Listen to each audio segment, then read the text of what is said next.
The small ship came down smoking and shaking like it might fall apart any second. Jake Morrison looked up from the engine he was fixing and watched it struggle across the sky. The ship barely made it to the landing pad before it crashed down hard, sending up a cloud of dust and smoke. Jake wiped his hands on his work clothes and walked over. He had seen bad landings before, but this one looked terrible. The ship's hull had burn marks and holes in it. One wing was half gone. It was amazing the thing had flown at all. The door opened with a grinding sound.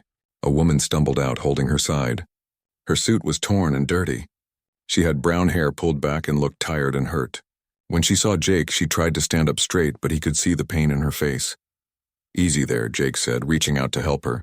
"You look like you've had a rough day." The woman pulled back at first, then seemed to realize she needed help. "My ship," she said. "I need to secure my ship."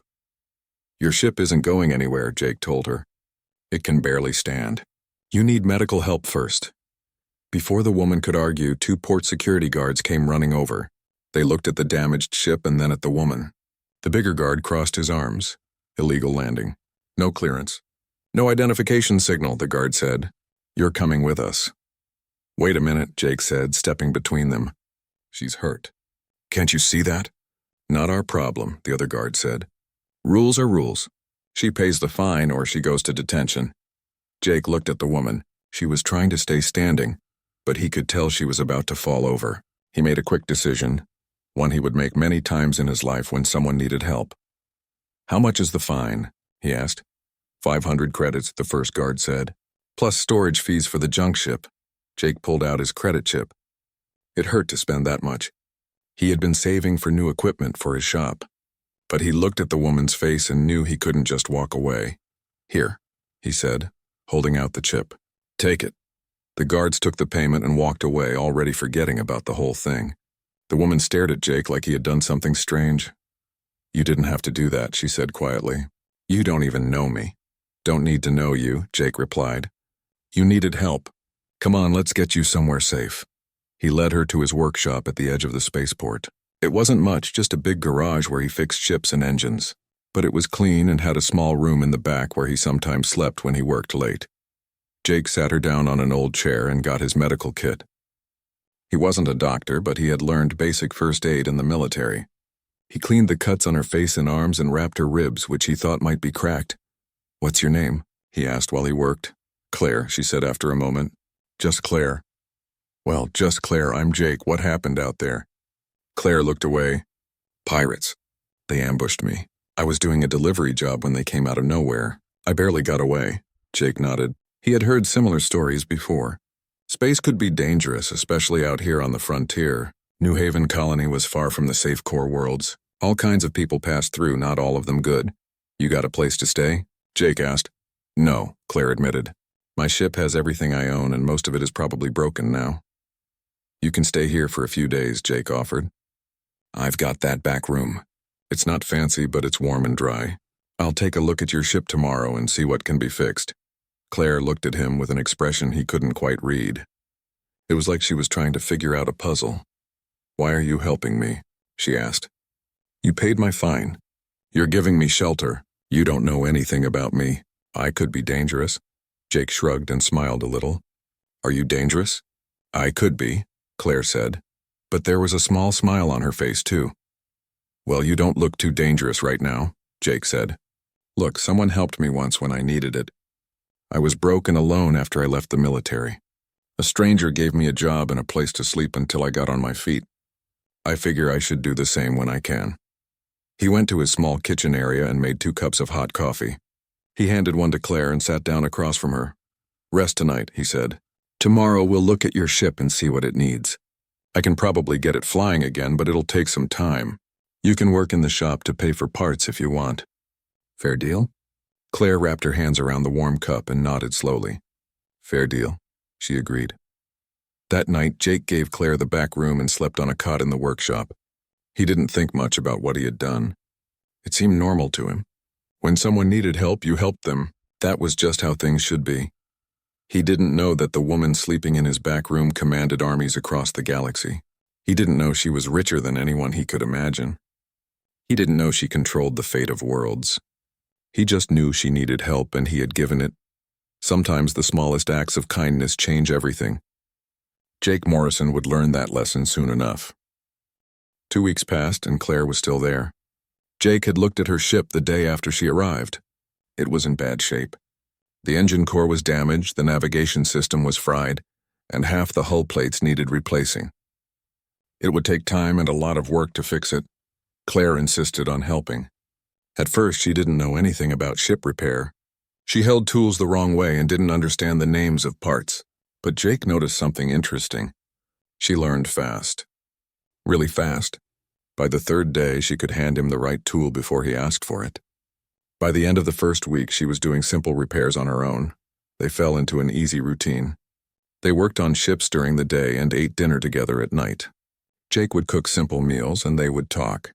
Claire asked him questions about Earth, about human history, about why people did the things they did. Her questions were strange sometimes, like she was studying humans for the first time, but Jake didn't think too much about it. Maybe she had grown up on some isolated colony. She was good company. She was smart and funny, and she didn't complain about the hard work or the simple living conditions.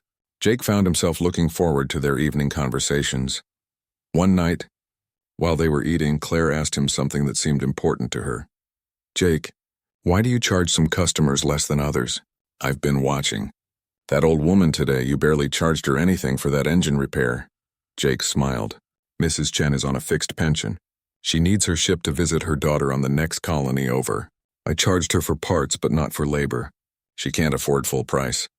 "But you lose money that way," Claire pointed out. "Maybe," Jake said. "But she'll tell other people I'm fair and honest. And when someone comes along who can pay full price, they'll come to me because they know I do good work and I don't cheat people. It works out in the end." Claire looked at him for a long moment. "That's a very human way of thinking," she said quietly. "Is there another way?" Jake asked, confused. Claire just smiled and changed the subject. Everything changed on the 15th day. Jake was working on Claire's navigation system when he heard the sound of ships landing. He looked out to see 3 large vessels coming down. They weren't friendly ships. They had weapons visible on the hull and dark paint that marked them as pirates. Jake felt his stomach drop. Pirates at New Haven usually meant trouble. A crowd gathered at the landing pad. The pirate captain, a huge Vraxian with blue scales and red eyes, stepped out with a dozen armed crew members. His voice boomed across the spaceport. "I am Captain Krell," he announced. "We are looking for someone. A human female pilot. She crashed here 2 weeks ago. Anyone with information will be paid well. Anyone hiding her will die." Jake felt Claire tense beside him. She had come out of the workshop when she heard the ships land. Now she was staring at the pirates with a cold look on her face. "That's for me," she whispered.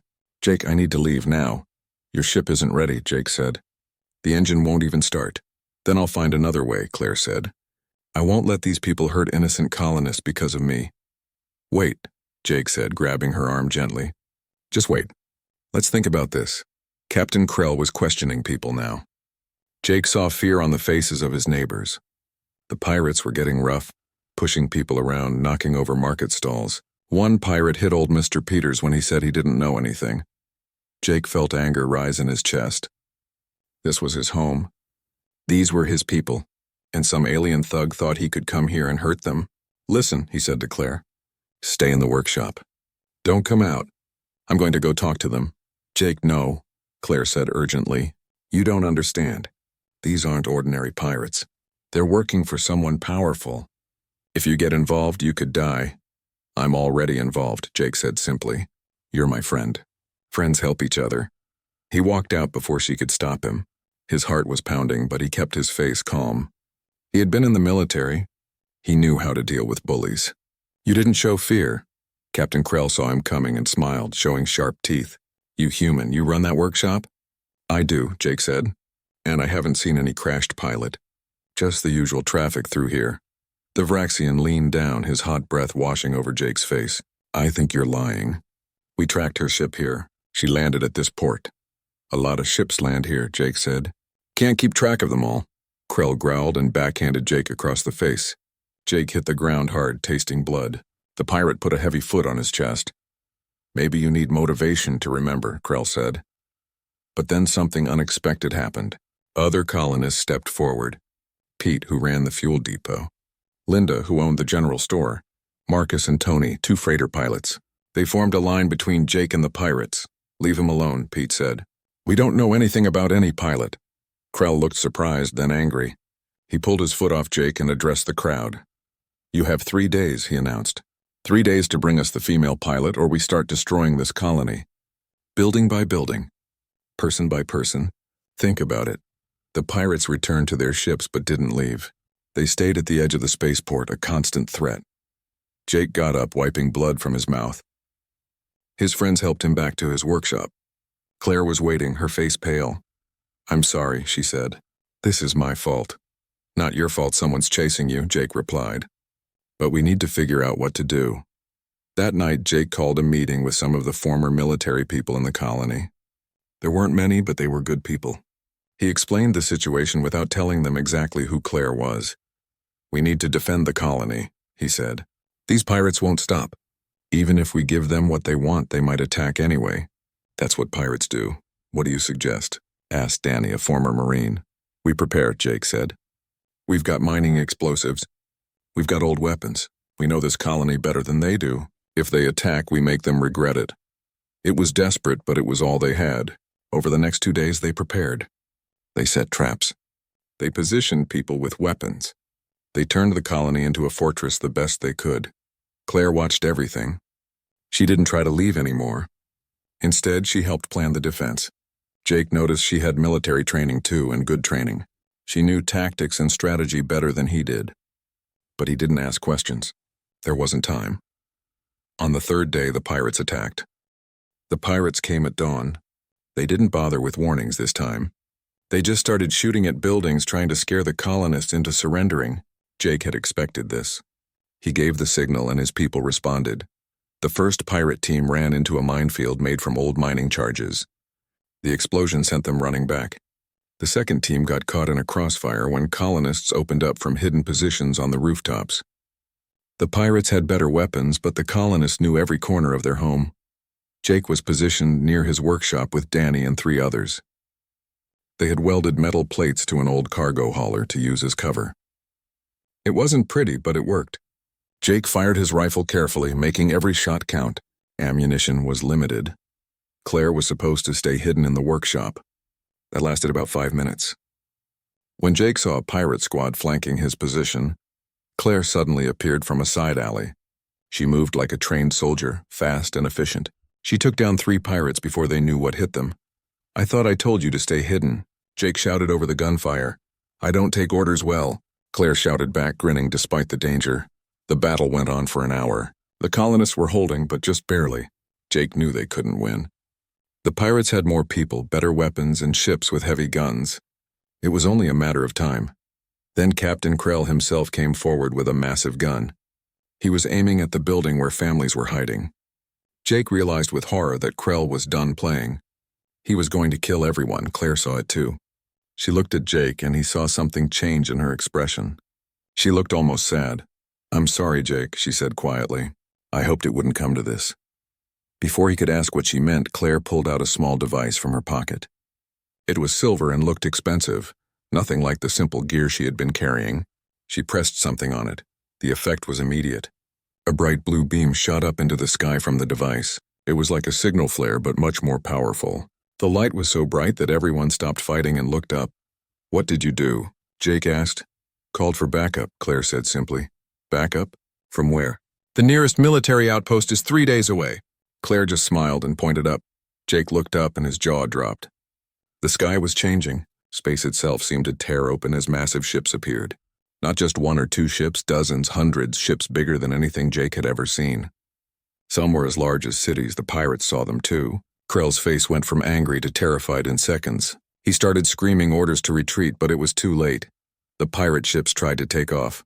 Before they could even fire their engines, they were frozen in place. Some kind of technology Jake didn't understand had locked them down. The pirates on the ground dropped their weapons and ran, but there was nowhere to go. A beautiful silver shuttle descended from the largest ship. It landed gently in the middle of the spaceport. The door opened and people started coming out. But these weren't ordinary people. Jake saw aliens of species he recognized from news broadcasts. Important species. Powerful species. And they were all dressed in formal uniforms with medals and decorations. Behind them came humans in military dress uniforms so fancy that Jake knew they were high-ranking officers. Generals, maybe? Or admirals. They formed two lines like an honor guard. Then they all stood at attention and saluted. Jake looked at Claire in confusion. She had taken off her dirty jacket and was straightening her hair. Somehow, even in simple clothes, she suddenly looked different, more commanding.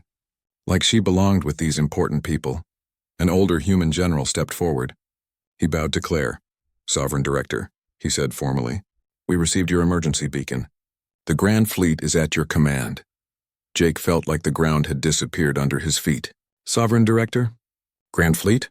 "Thank you, General Park," Claire said, and her voice was different too, more formal and powerful. "Secure the pirates and tend to any wounded colonists. I want Captain Krell alive for questioning." "Yes, ma'am," the general said, snapping another salute. Claire turned to Jake. His face must have shown his shock because she looked almost apologetic. "Jake?" "I need to explain," she said. "Yeah," Jake managed to say. "I think you do." She led him away from the crowds to a quiet spot near his workshop. The other colonists were staring at the massive fleet in the sky, and the well-dressed aliens and humans who were now helping clean up the battle damage. Jake felt like he was in a dream. "My full name is Admiral Claire Hastings," she said quietly. "I'm the Sovereign Director of the Galactic Commonwealth. That means I'm the Supreme Commander of all Commonwealth military forces. I'm also the head of the Commonwealth Council, which governs over 300 species and 2,000 worlds." Jake just stared at her. His brain couldn't process what she was saying. "I'm also technically the wealthiest person in known space," Claire continued, "though most of that wealth belongs to the Commonwealth, not me personally. But why?" Jake finally asked. "Why were you here? Why didn't you say anything? Why did you let me think you were just a courier pilot?" Claire sighed and sat down on a storage crate. 2 months ago, I was flying in this sector on a covert inspection mission. I wanted to see how the frontier colonies were really doing, without all the official reports and ceremonies. My ship was sabotaged by political enemies in the Commonwealth. They wanted me dead. I barely escaped. "But you could have called for help right away," Jake said. "Why didn't you?" "I could have," Claire agreed. "But something made me wait. I wanted to see something. I've been hearing reports about humans for years, Jake. About how different we are from other species. How we help strangers for no reason. How we value individual lives even when it costs us. I wanted to know if it was true or just propaganda." She looked at him with those intelligent eyes he had come to know over the past weeks. "So I tested it. I tested you. When you helped me that first day, paid my fines, gave me shelter, you had no reason to do that. I was nobody to you. You lost money and time helping me. But you did it anyway." Jake felt a mix of emotions. Anger that he had been tested. Embarrassment that the most powerful person in the galaxy had been sleeping in his back room and eating his simple food. Confusion about what this all meant. "I'm sorry I deceived you," Claire said. "But I needed to know. And now I do. You proved everything I hoped about humanity. You and everyone in this colony. What happens now?" Jake asked. Claire stood up and looked at the massive fleet in the sky. "Now I go back to doing my job. I have a galaxy to run and a war to prepare for." "War?" Jake asked, alarmed. "That's a conversation for later," Claire said. "Right now my staff wants to reward you. They want to give you money, titles, positions of power. What do you want, Jake Morrison?" Jake thought about it. He looked at his simple workshop, his home. Then he looked at the stars, at the massive ships, at the incredible things he was seeing. "I want answers," he said finally. "Real answers. About what's happening in the galaxy. About why you really came here. About what you meant by war." Claire smiled. A real smile this time. "Come with me to my ship," she said. "We need to talk."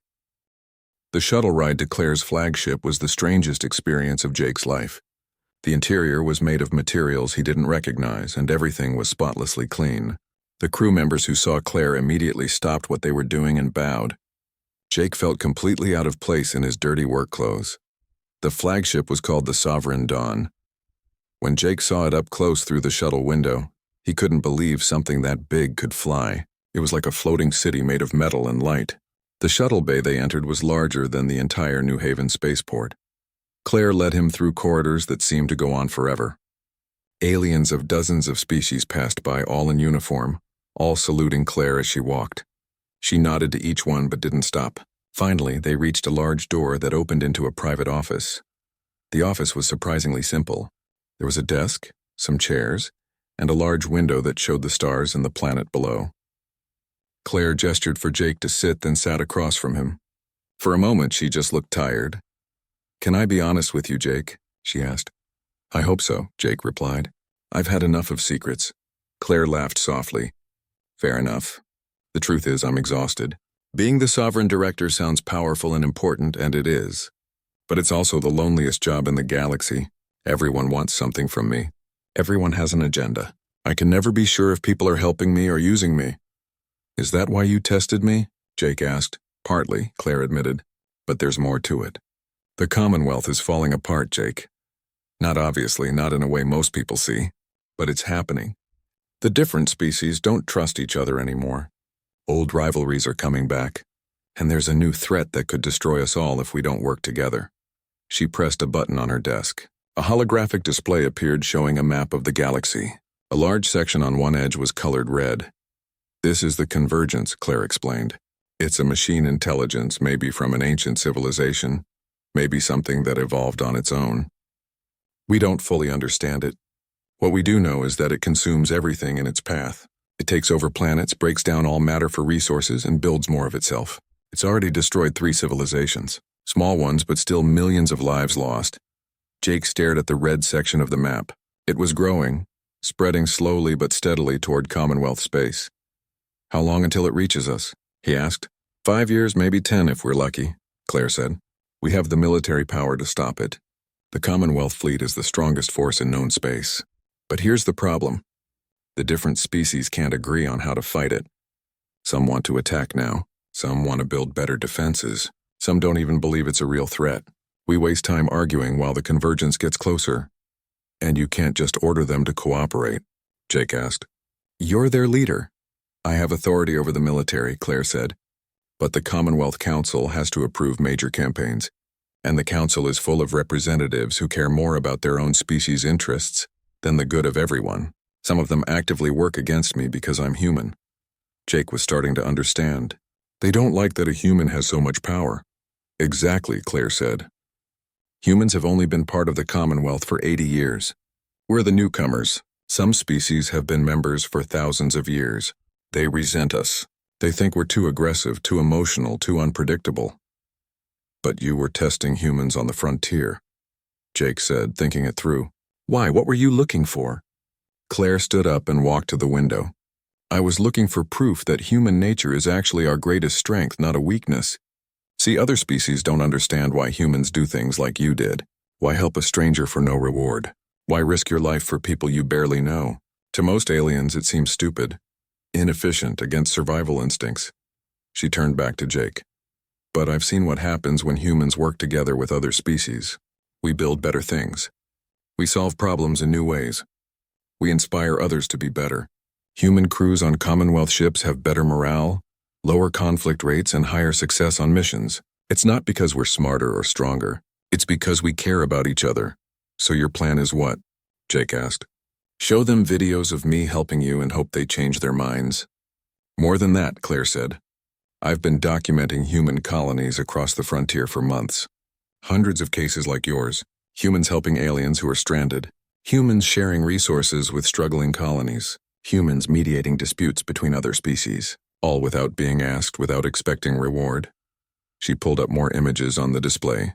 Jake saw scene after scene of humans doing simple acts of kindness across dozens of worlds. "This is what I'm taking to the next Commonwealth Summit," Claire said. "Proof that humanity's irrational compassion is exactly what the galaxy needs. If we can make them understand this, maybe they'll stop fighting each other and face the real threat together." Jake was quiet for a moment, thinking about everything he had heard. "It's a good plan," he said finally. "But what does it have to do with me? You have your proof now. You can go give your speech." Claire sat down again and looked directly at him. "That's why I wanted to talk to you privately. I need to ask you something, and I want you to really think about it before you answer." "Okay," Jake said, feeling nervous. "Come with me, Jake." Be my advisor on human affairs. Help me show the Commonwealth Council what humanity really means, not as a diplomat or a politician, but as a regular person who lives these values every day. Jake almost laughed. Me? Claire, I'm a mechanic. I fix engines. I don't know anything about politics or running a galaxy. That's exactly why I need you, Claire insisted. I have plenty of advisors who know about politics. They're all very smart and very educated, and they all tell me what they think I want to hear. I need someone who will tell me the truth. Someone who represents the best of human values without even trying. That's you. I wouldn't know what to do, Jake protested. Just be yourself, Claire said. That's all. Tell me when I'm making a mistake. Help me understand how regular people think. Show other species that humans aren't some mysterious other thing. We're just people who try to do right by each other. Jake stood up and walked to the window. He looked down at New Haven, the little colony that had been his home for 5 years. It was a simple life, but it was his life. Could he really leave it all behind? What about my shop? He asked. My friends? Your shop can be managed by someone you trust, Claire said. Your friends will understand, and you can visit whenever you want. I'm not asking you to abandon your home, Jake. I'm asking you to help save it. Because if the convergence keeps coming and we can't unite the Commonwealth, places like New Haven will be the first ones destroyed. Jake knew she was right. He had seen the map. The frontier colonies were directly in the path of the red zone. His home, his friends, everything he cared about was at risk. If I do this, he said slowly, I do it my way. No fancy titles. No pretending to be someone I'm not. I'm just Jake, the mechanic who's trying to help. Claire smiled, and it was the same warm smile he had seen across his dinner table for 2 weeks. Just Jake works for me. Then I guess I'm coming with you, Jake said. He felt terrified and excited at the same time. His life was about to change in ways he couldn't imagine. But maybe that was okay. Maybe some changes were necessary. He had helped one person, and somehow that had led him here, to the edge of something much bigger. Sometimes, Jake thought, kindness takes you to unexpected places. The first few days on the Sovereign Dawn were overwhelming for Jake. The ship was so big that it took him an hour to walk from his quarters to the main bridge. He kept getting lost in corridors that all looked the same. The crew members were polite but distant, probably wondering what a simple mechanic was doing on the Sovereign Director's flagship. Claire gave him a small office next to hers. It was bigger than his entire workshop back home. She also assigned him a liaison officer, a young human woman named Katie Brooks, to help him adjust. Katie was patient with his questions and didn't laugh when he admitted he had no idea how to work half the technology on the ship. You'll get used to it, Katie told him. The Sovereign Director wouldn't have brought you here if she didn't think you could do this. Jake spent his time learning about the Commonwealth. He studied the different species, their cultures, their histories. He watched recordings of council meetings and was shocked by how much arguing happened. Everyone seemed more interested in scoring points against each other than actually solving problems. The ship was traveling to Concordia, the Commonwealth capital world. It would take 2 weeks to get there. Claire was busy preparing her presentation for the summit, but she made time to eat dinner with Jake every evening. He appreciated that. It reminded him of their time in his workshop when things were simpler. Are you nervous about the summit? Jake asked one evening. Terrified, Claire admitted. This might be my last chance to unite the Commonwealth. If I fail, we'll spend the next 5 years fighting each other while the convergence gets closer. By the time we realize our mistake, it'll be too late. No pressure then, Jake said with a weak smile. Claire laughed. None at all. When they finally arrived at Concordia, Jake understood why it was called the Jewel of the Commonwealth. The planet was beautiful, with crystal cities and floating gardens. The council building was at the center of the largest city, a massive structure that looked like it was made of light itself. The summit started the next day. Jake sat in a special viewing area while Claire presented to the council. There were thousands of delegates from hundreds of species.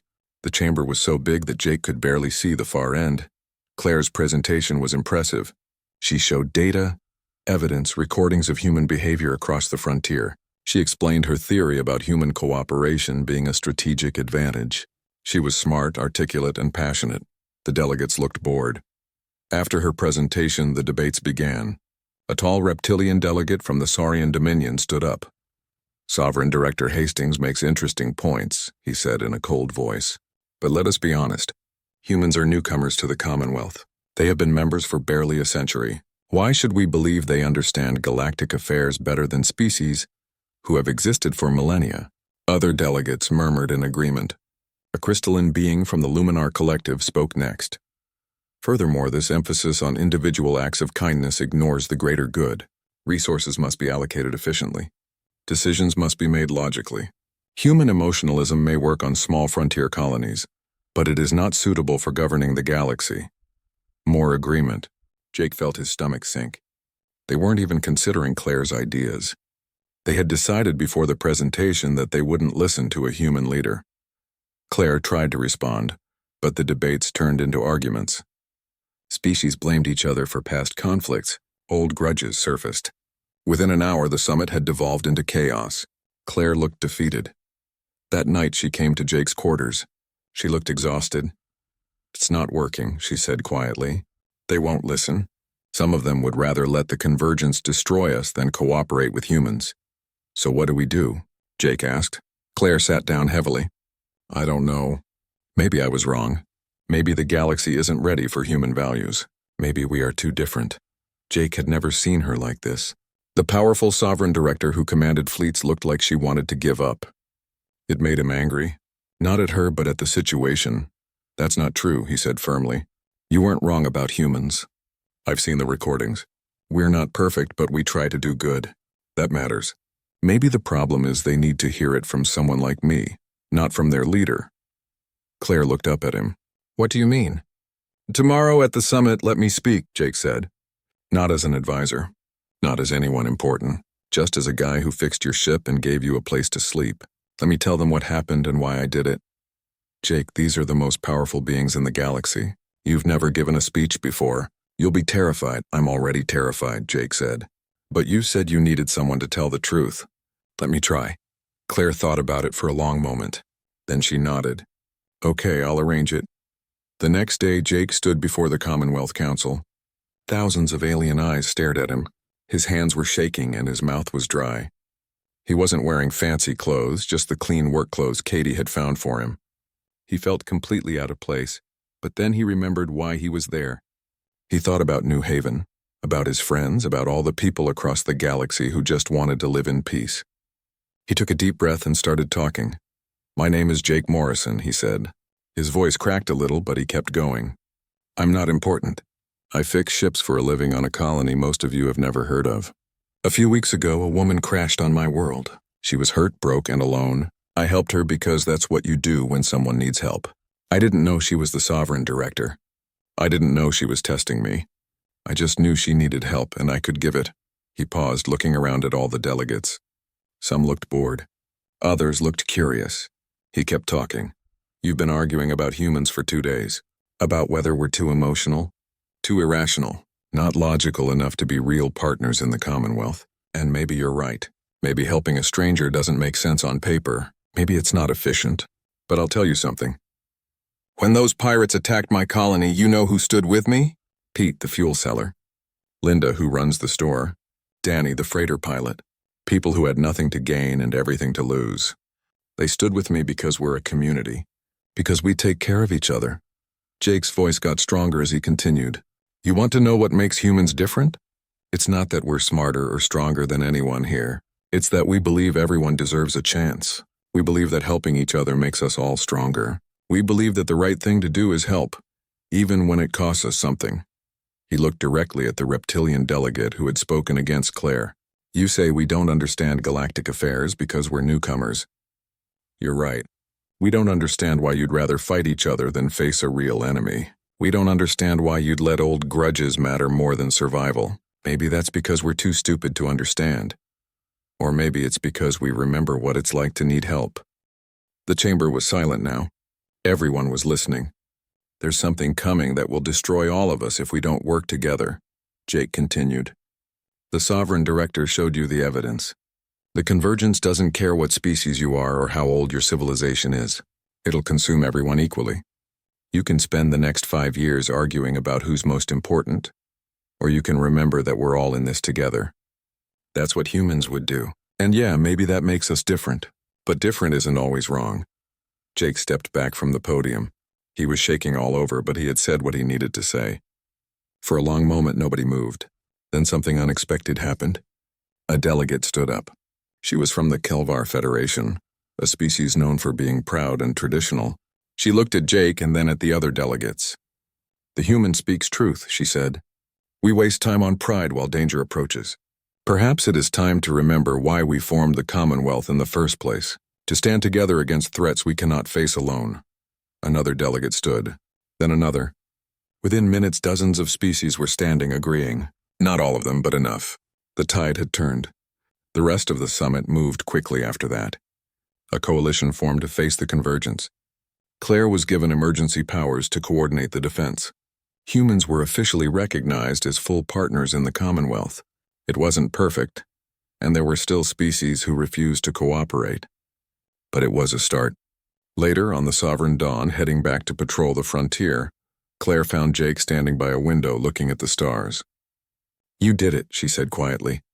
"You gave them a reason to believe." "I just told them the truth," Jake replied. "You're the one who figured out what needed to be said." "We make a good team," Claire said, smiling. Jake nodded. He thought about everything that had happened since that day Claire crashed on New Haven. One simple decision to help a stranger had led him here, to the flagship of the most powerful fleet in the galaxy, having just helped unite hundreds of species. "Claire," he said, "can I ask you something?" "Of course." "That fortune you mentioned, the one that makes you richer than any queen, what do you use it for?" Claire was quiet for a moment. "It's held in trust for the Commonwealth. Most of it goes to developing poor worlds, building schools and hospitals, helping refugees. Money is just a tool, Jake, like power. It's only good if you use it to help people." Jake smiled. That was the Claire he had gotten to know in his workshop. Powerful beyond measure, but still understanding what really mattered. "I'm glad I helped you that day," he said. "So am I," Claire replied. "You changed everything, Jake, not just for me, but for the whole galaxy. All because you did a simple kindness without expecting anything in return." Jake looked out at the stars, at the massive fleet that now flew together from hundreds of worlds. Somewhere out there in the darkness, the convergence was coming. But now the Commonwealth would face it together, united by a simple truth that a mechanic had reminded them of. Everyone deserves help when they need it. Everyone matters. Together we're stronger. It was a very human way of thinking. And maybe, just maybe, it was exactly what the galaxy needed.